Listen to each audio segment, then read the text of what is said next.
Sorry. That was the dog. That wasn't me. Maybe you should teach your dog some manners. I've been trying. He's not too smart. Wow, did you hear what he said about you? He was pretty smart to me. I was watching you over there. No, Okay. yeah. See ya. If we never speak again, I just want to take back what I said before about my dog not being smart. He's actually really smart. You wanna get a hot dog or something? Popcorn? Sure. Hi. You leave for college in 3 weeks. But I'll be back all the time. And I'll be here with that. We shouldn't be with each other anymore. It's not gonna work. I'm sorry. Bailey.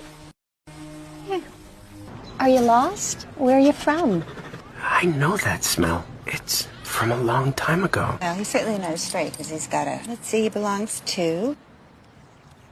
Hi, Ethan. Hey, Hannah. I brought your dog home. Are you the boss dog? Yes, it's me, Ethan. Babe.